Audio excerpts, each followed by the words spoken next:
You're listening to Spare Notes. My name is Jonah. I write fiction and I write about music.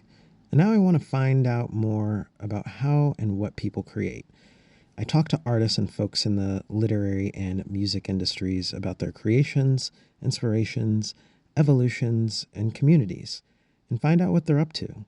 From a guitar riff to a drum solo to the impactful sentence or paragraph in a fiction story, we're going to see what and how artists think and formulate. For this episode, I interviewed Matt O'Connor of the band Tuxus Giant and a founder of the new record label, Worry Bead Records. They just released the label's first album, and it's a compilation with 18 bands. It's called True Names, a Benefit for Trans Youth. There are bands like Remember Sports, Squirrel Flower, Second Grade, and 22 Degrees Halo. It's exclusively on Bandcamp, so the money can be raised for the Trans Youth Emergency Project, which is to help trans youth gain access to life-saving healthcare. The digital album is only $10, nice, with the option to pay more if you like, extra nice. And there's 18 bands with exclusive access to these specific songs, which are comprised of demos, unreleased tracks, and live recordings. And it has a pretty nice, warm, cohesive tone to the record as well. If you want to read a review, you can head over to the online music magazine called Post Trash at post-trash.com. You might see a familiar name in regards to who wrote the review. One of the many reasons I was excited to talk to Matt was because the True Names Benefit record is named after a term in author Ursula Le Guin's book series called Earthsea. And I love fiction and I love science fiction. I haven't read that one, but I think it's just cool that there's a relationship between literature and this compilation of all these artists on this specific record. And True Names came from a term. It's a term in the Earthsea series. So Matt and I talk about literature in this interview. We talk about music, of course, too. We talk about the importance of this project, how good literature can give clarity. We talk about becoming vulnerable and the formulation of Worry Bead Records and a few other things. So, enjoy.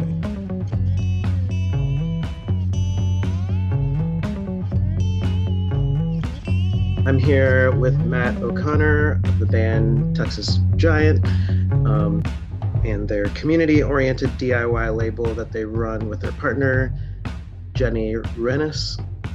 Just released a compilation record called True Names, a Benefit for Trans Youth. It's available on Bandcamp, just Bandcamp, right, Matt? Yep, just Bandcamp. Right. That's a good source of funding, like direct funding kind of. Yeah, exactly. Um, and then before we get into it, I'm going to read the text that's on that page too, or some of the text.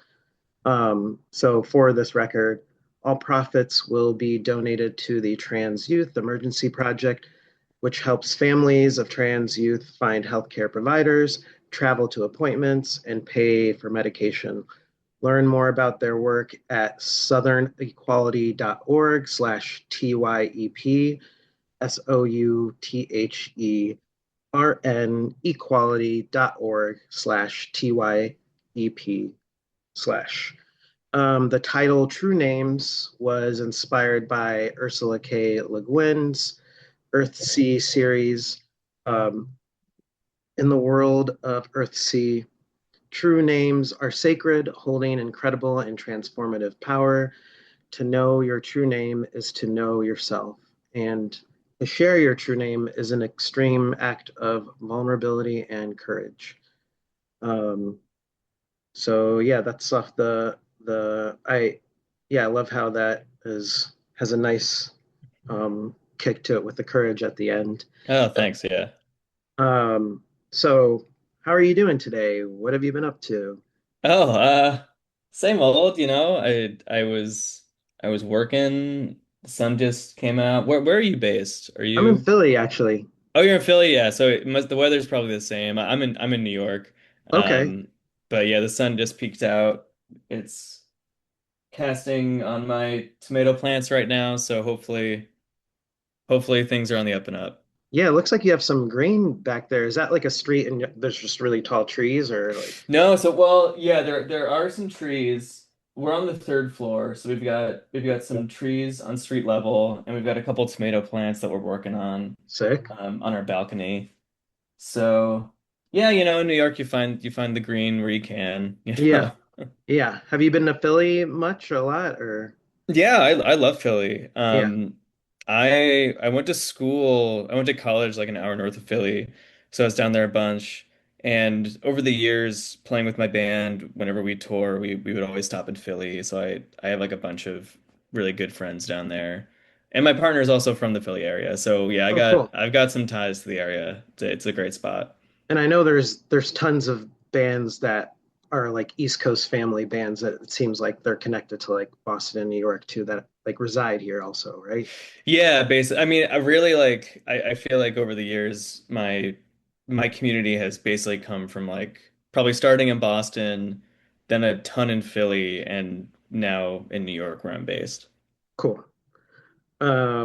So I've listened to the True Names of Benefit for Trans Youth a bunch of times to get to know it. Well, one, because I wrote a review on Post Trash for it. Two, because I knew I'd be interviewing you. And three, and these have no ranking whatsoever, because the compilation is great. Um, and I love compilations. Like I'm trying to think of like what are other compilations that people do? Like people do they do playlists for their labels or hmm magazines, but Yeah. this one was like definitely more curated specifically. How does it feel to like now that this compilation is like out there and online? Like, how are you feeling about it? I feel great. I listened to it today again for the first time in a while, and I was kind of reminded like, oh yeah, I'm really happy with how this came together. Yeah, it was a lot of work to get together, like, a lot of like emailing and DM and texting and kind of gathering everything and packaging it. Um, but I'm really happy it's out. I think it is a nice way to like kind of kick off our label in earnest. And we've already like raised a lot of money for TYEP. I think right now it's at like probably like 12 or 1300 bucks. Awesome. That's Um, awesome. which is great. Yeah, so we're really happy about that. So yeah, it feels great. I'm really happy with how it came out. Gotten a great response. Yeah, so all good. Good. And then thinking of the artists and the types of tracks, how did you come up with the idea, or you and your partner, how'd you all come up with the idea of this compilation? Well, I guess it started because I was thinking about starting the label for real. It's an idea I was kicking around for a long time. I put out the last Texas Giant album on this label, but there wasn't really anything yet. Mm-hmm. Um, So this time around, we're Texas Giants gearing up to put out another record, and I was talking with Jenny and was like, "Oh, maybe I'll try this label for real." Mm-hmm. And she really wanted to help, and we were like, "Okay, what if we just did something to kind of like help people right now and like did some sort of charity benefit?" I think in this moment, it feels really it can feel really hard to feel like you're doing anything productive Yeah. to help what's happening like Yeah. in America Yeah. and globally. Um, so this was like, I'm a non-binary trans person. Um, so this cause is very like near and dear to me. Mm-hmm. So yeah, it just felt like the right thing to do. Like, what if we can just like gather as many of these like friends and like bands that I've known through the years and see if we can like put some money toward a good cause. So yeah, and after that I just started reaching out to bands, like kind of people that I knew and were tight with, other people I kind of knew but haven't talked to in a while. Sure. And slowly but surely the track list started to come together. Was it kind of like an organic way with like which sounds came out, or was it kind of coincidental, like what kind of bands you knew for the composition of the compilation? Yeah, I mean, it kind of it probably is a little column A, column B. Like I feel like a lot of the bands we've played with and I've kind of gotten to know over the years are sort of in this like indie rock adjacent like category. Hmm. Um, so that just so happens to be the people that I'm tight with. But there's also like, like the first person I think I reached out to was Dev from Pink Navel, Oh, cool. to get like so, there are like other like genre influences on there for sure, but it all kind of exists in this like DIY scene that I feel like we came up in, which is sort of that like indie rock vibe, lots of Hmm. guitars. Um, but there is some like sonic variation in there, which I appreciate. Yeah, there's definitely sonic variation in there. And what I like about in compilations is just like discovering those different vibes from different bands. Yeah, totally. It's like it's like it's like here's like a bouquet, like here's some room for discovery, like that someone Yeah. curated. I think that's kind of fun. Yeah, I do too. I also really love compilations, and I feel like some of my like favorite labels have done this. So I knew that like if I was gonna take the label seriously and do it for real, I was like, I want to kick it off with a comp. I want to see if we can get this together. So yeah, I'm glad we did it. Congrats on getting it off the floor. Thank you. Yeah. So at what point did the science fiction inspiration Ursula K. Le Guin or C become a part of the process of putting this album record together?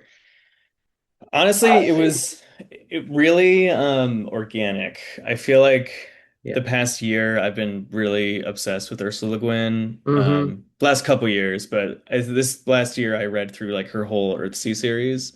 Um, and I don't know if you've read her, but I love it. I find her to be incredible. I've read The Lathe of Heaven and like some of her short stories. Yeah, she's awesome. Hmm. She's amazing. Yeah, And I've started Left Hand of Darkness, like listening to it, but I'm bad at like finishing fiction books on audio, so like I haven't finished that. But I totally. will read it eventually. Highly recommend. I mean, Left Hand is probably her masterpiece, but Mm, yeah, I love her stuff. Yeah, and there's just something about Earthsea. I feel like I was reading it as like during a time when I was really like reckoning with my own like gender transformation and my own like idea of myself. And there is like a thread through Earthsea. I think she based it in like a Taoist principle. But basically the idea that like everything has like a true name in the hmm. world. Like people do, objects do, like everything has like a core essential identity. And I don't know, like when we were getting this together, I was like, I'm gonna call it true names. I just it kind of just like popped into my head. Mm, It seemed like an idea that would obviously resonate with that because I do think, and as I said, like in the blurb you read, like it is a really, really like courageous thing to like share your true self, especially if you're a hmm. kid, right? So I can't imagine how trans kids feel right now, Hmm. like in this sort of insane moment in America. Hmm. Um, so yeah, I think we got to honor their like courage and try to help.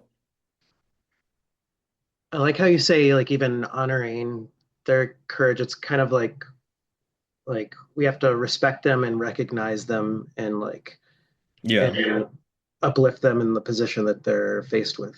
Yeah, 100%. I mean, yeah, it's like I kind of discovered my queer trans identity as an adult. So I and that comes with its own like, sets of complications, right? Sure. But yeah, to have to like I think what worries me is that it seems like our government is trying to like take away the ability for these kids to share themselves and to Hmm. like and be connected to themselves. Hmm. Um, which is like extremely dangerous and like feels really threatening to just the lives of these kids. Hmm. So Yeah, I think it's on us. It's on like people to kind of do what we can to help. So yeah, the Trans Youth Emergency Project is a great resource. There are lots of other ones too. Um, so yeah, but yeah, true names. It just kind of like happened. Any opportunity to talk about Ursula Le Guin, I will take. Yeah, actually, me too. I love science Yeah. fiction. Like I, Yeah, I've been getting uh, real into it. It's yeah, been it's awesome. yeah. And actually, I dabble in it a little bit, like with writing too. Oh, nice. Yeah. So it's like it's really interesting to me. It's very is it subversive? Is that the right word? I forgot what the word is. Yeah, there's something about it. I think that what really drew me to Ursula Le Guin is that like, especially when you hear her talking about her writing, Hmm. you can tell that she came into it from like a literary side. Like she wasn't like a Yeah, sci-fi like head that was just like I want to write like a crazy sci-fi thing. She yeah, was like, how do I tell a story and like push boundaries within this genre? yep. Um, so yeah, and I feel like her.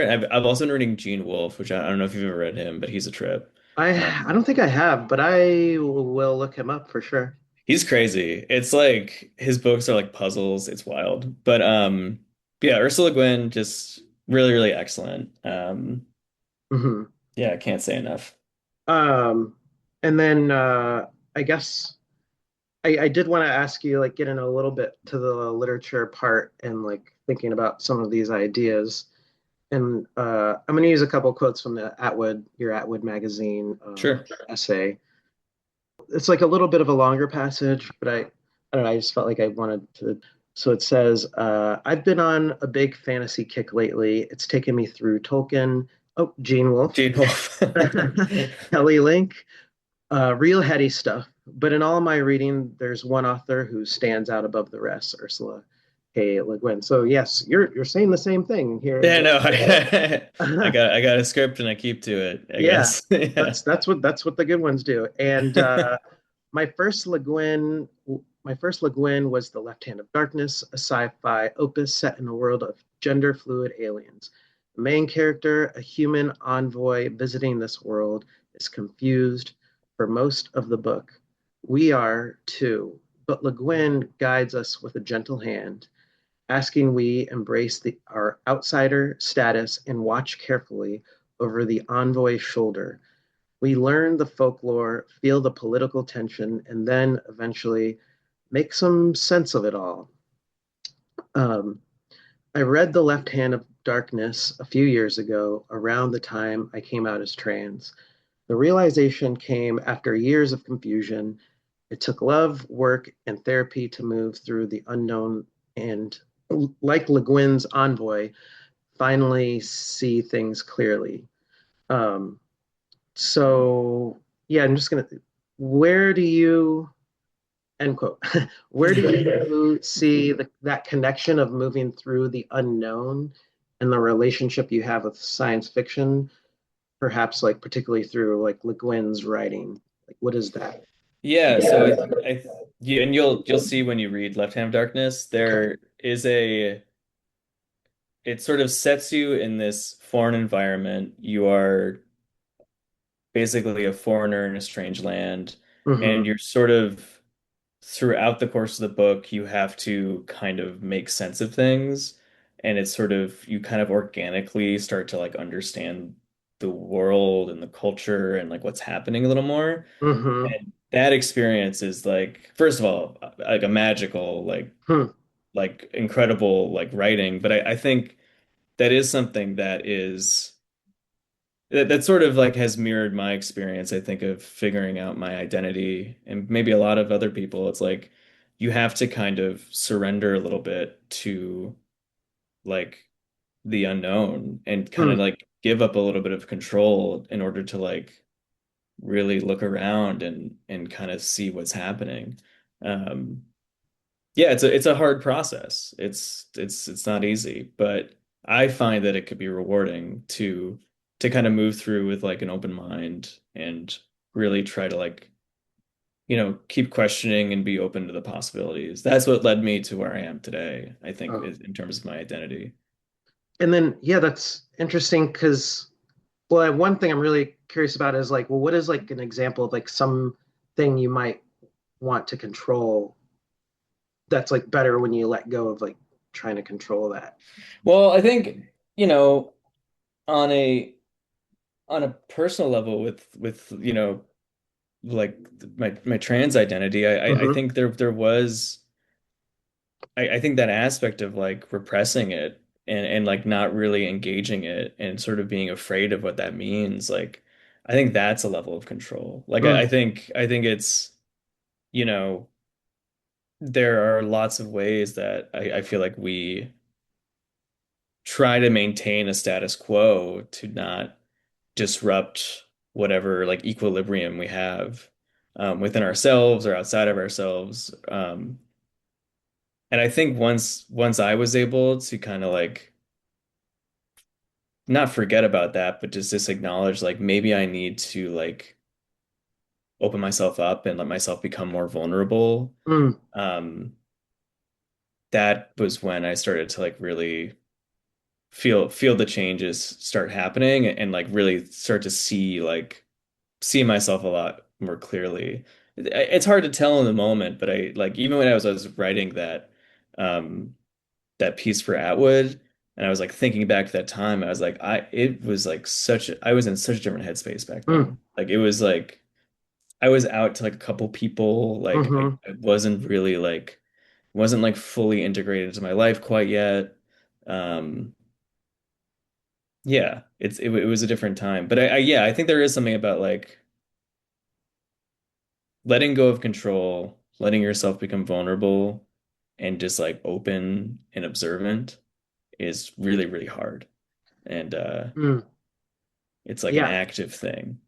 that's because like vulnerability, becoming vulnerable is like a human transcendent kind of like thing, right? Like the act of becoming vulnerable is like hard for all of us a lot of the time, right? Oh yeah, it's impossible. It's incredibly hard for me and for anybody, right? Like even Yeah. as I'm saying all this stuff, it's like it's still really like it's not like I've figured it out, but um yeah, I think that's kind of what I meant when I said like moving through the unknown. It's like I think maybe that's what resonated with me reading that book was like you're kind of just like wandering around. You're like, okay, what's this thing? Like I like how do I make sense of this? Like who Yeah. is this person? Like almost like turning that in on yourself and it's just like, what is this about me? Yeah. Like, what does this mean? And like how does this not make sense with this? Or does it make sense with this? You know? I know I'm being a little woo-woo right now, but No, I'm into it. Like I'm into the woo woo and like and it because you said like and it says you finally see things clearly like in that essay, but also just now you said like you're still figuring things out, but there it seems like there's like another side of the hill that like you've by making yourself vulnerable, you've reached like a place to where like there's some form of equilibrium for yourself. yeah, I definitely understand it more now. Um, So what does that like clearly mean to you? Like finally seeing things clearly. that's a good question.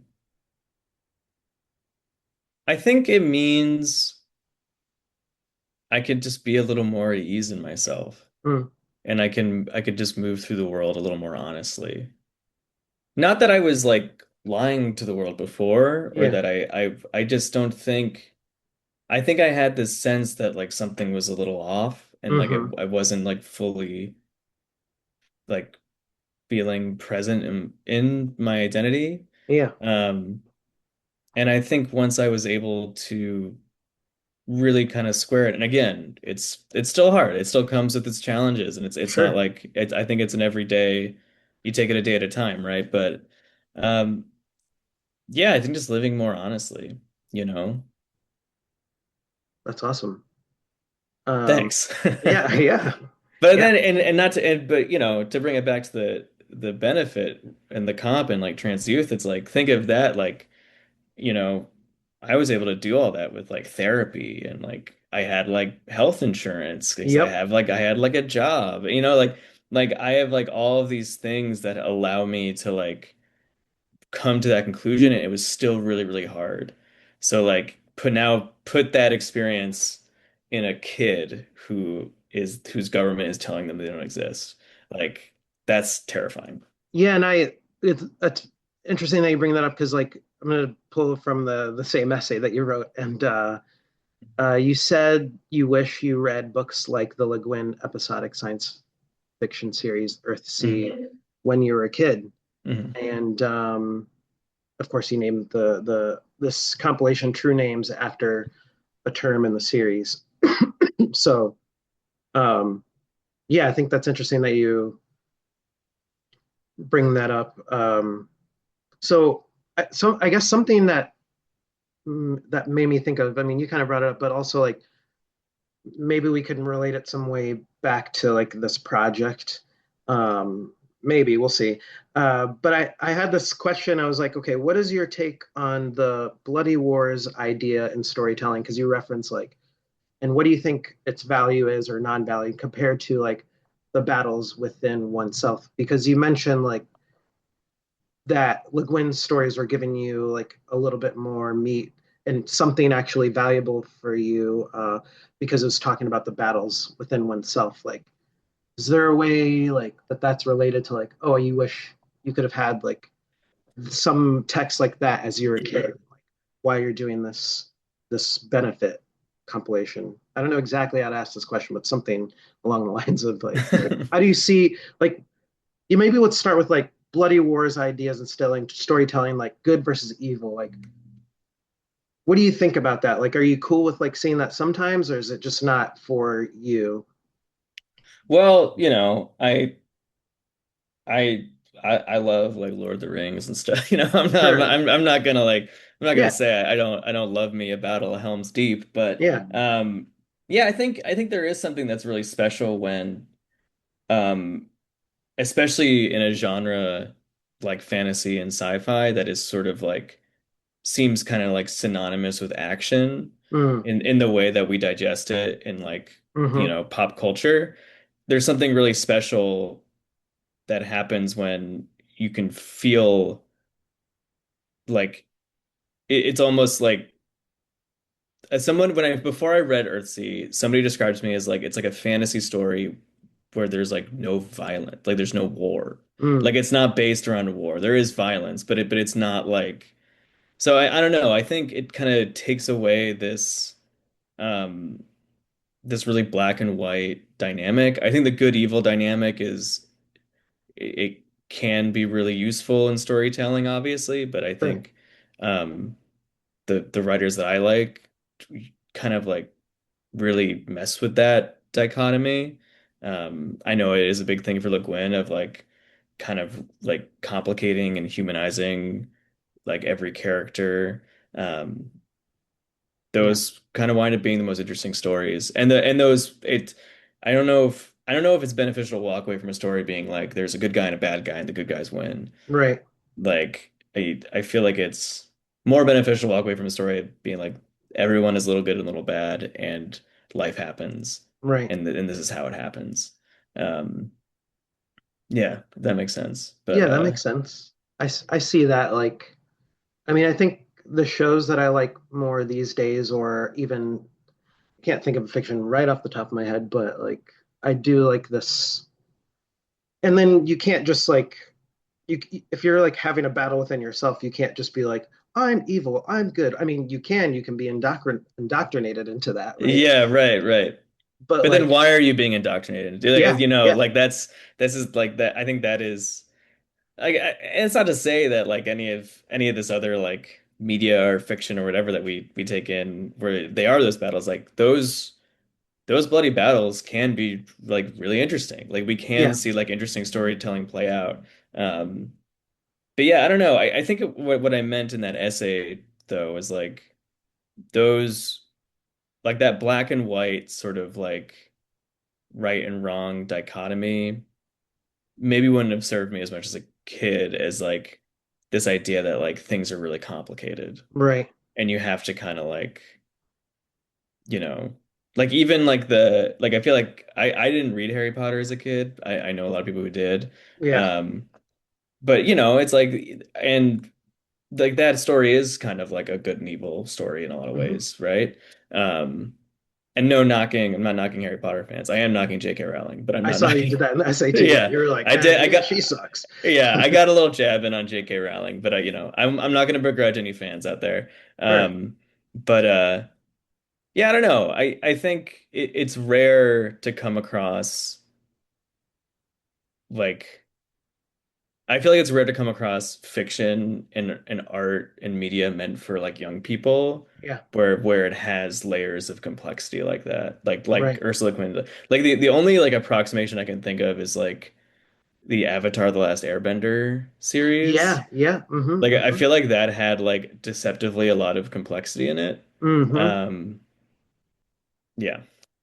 Uh, I had a professor in this program at Vassar, and she has actually a collection. She does like social sociology, and she has like a lot of she's created a lot of texts that talk about gender in like Avatar, Steven Universe, and Mm. a couple other ones. And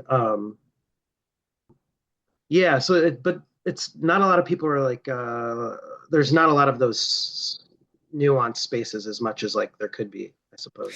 Yeah, yeah. So I don't know, maybe as a kid that, you know, it's hard to, it's like a chicken and the egg thing. It's like, was there nuance, but I was just like, I didn't know enough to be able to recognize it, or like, who knows? I still think there's value in recognizing when there is nuance, and that's kind of like what I see you doing with like naming this compilation true names, right? Like mhm. it's because you did recognize like that nuance and that space that is or could be beneficial to like being able to have that space. Yeah, well, I appreciate it. Yeah. Yeah.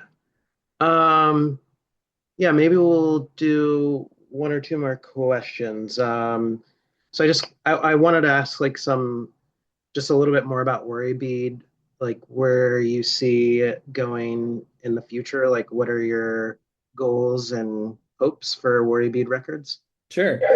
Um, well, we're still pretty new to it, so I think we really want to kind of look into other bands and artists that feel like would really jive with. I've already talked to a few, and it's people I know whose music I love. Um, the next Texas Giant record is coming out on Worry Bead, Sweet. so You got a that's date for that one? yeah, it's coming out August 15th. Sweet. Yeah, the first single is out I on listened like to it. Sounds good. oh, right on, thanks. Yeah, we got a couple coming out over the summer with like music videos and stuff, and then we're touring in August. Are you coming So to Philly? coming to Philly. Yeah, we're playing Abyssinia. You know that spot? Oh yeah, yeah, yeah. That's It's in like West.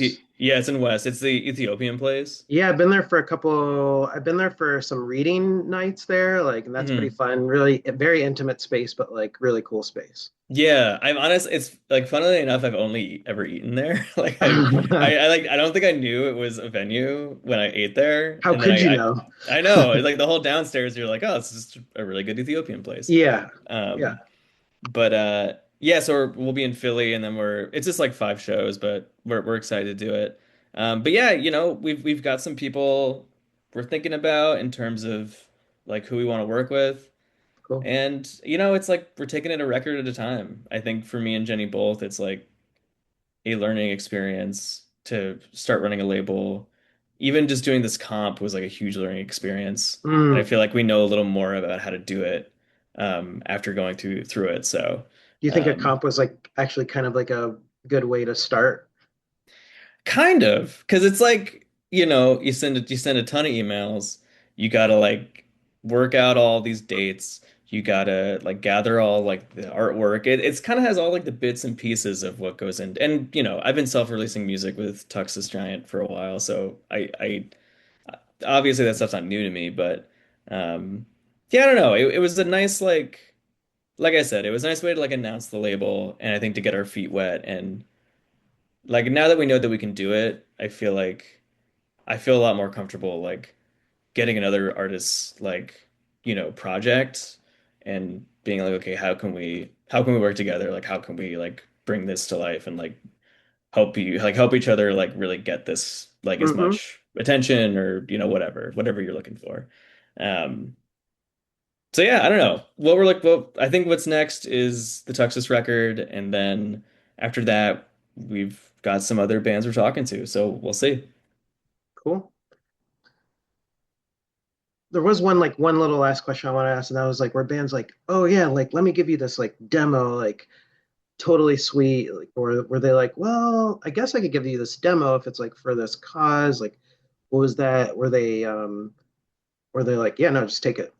Or, Everyone, I'm pretty sure everybody was like 100% enthusiastic to. I can't think of anybody who was like had any sort of like reservations about it. I mean, but I reached out to people I knew, so it wasn't like I think I reached out to one band that right, I knew would be a reach, and I don't really know them, um, and they never got back to me. And right, there were a couple of people I reached out to, and they were like, "I'm sorry, we just don't have anything," or like yeah, we can't really do that right now. There was one band that they were just about to like announce being signed to a new label, so they're just like, we can't like just do that. Um, right. Yeah, that's what I so was like. I was kind of just wondering. I was like, because I mean, I think the relationship we have with music is probably different than we had like 20 years ago. yeah, Not everyone was trying to share their demos, but like I think yeah. we might have, or maybe it was similar. I don't know, but like I mean, there has been a lineage of like I'm not trying to share my demos Yeah, like and this thing's stuff. this thing's junk. I don't want to. Yeah. Yeah, Well, but yeah, I think it's funny because I think like half of the people I got like unreleased B-sides and demos from like past work. yeah. So Mm-hmm. like the 22 Degree Halo song and like the Squirrel Flower demo, Mm-hmm. and the Tux's Giant demo. Like there are a bunch of those on there. Yeah. But there are also a few of people who are like have upcoming stuff and they were sharing like little like bits and like nuggets from that. Like the Remember Sports song is like a live Yeah. track from like an upcoming thing. And yeah, I know I think the Fraternal Twin song is a demo from maybe Tom's next record. Um, That's so cool yeah. that it's like the artists can for this project they were like able to contribute in ways that like they was like kind of fun for them and like also like still was like contributing to the cause. Yeah, I think that was the idea, is to like kind of give people the opportunity to represent their project how they want to on Hmm. on this comp. Whether it's with like a demo or something that's really polished that you just didn't release on. Like I think the 22 Degree Halo song, like I don't know if Will planned on putting it on Lily of the Valley, but it could have very well been. It was like so well recorded. Mm, Um, but yeah, I don't know. I think the whole thing was like I wanted everybody to feel like their music was represented as they wanted it on the comp. that's awesome. Um, and also to have it kind of like all work together. It's really fun like rearranging the track list and like making a little playlist basically. Um, so yeah. Awesome. So you did, I mean, outro, but like you did definitely like rearrange like any other Oh band. yeah, totally. Yeah, Awesome. yeah. As we started getting it, as it started taking shape, like, and I started like hear what we had coming in, I started like thinking about where each thing would go. Um, you want the flow to be like you don't want to have it too front loaded or back Yeah, loaded. Like you yeah, gotta have it feel like, you know, like I feel like even certain decisions like putting the second grade song as the last track is like that's a way to like get people to listen through, yeah, hopefully, because the second grade is they're such a great band. It's like and it's just a nice like punchy closer. yeah. Um so yeah, I don't know. It was a lot of fun. Like the curatorly aspect of it, I think that's something that really got me excited about doing the label in general. Is I used to run a house venue in Boston and book a lot of shows and I kind of miss like doing that sort of thing. Well, it turned out great, and I'm happy it's out. And congratulations, and I wish you super well in your moving forward with your record. And I'm gonna try to make that Texas Giant show when you come to Philly. And thanks for being here. Appreciate you taking the time. Yeah, thank you, Jonah. Yeah, hope to see you in Philly. Yeah. See ya later. See you soon. Yeah, see ya. Bye.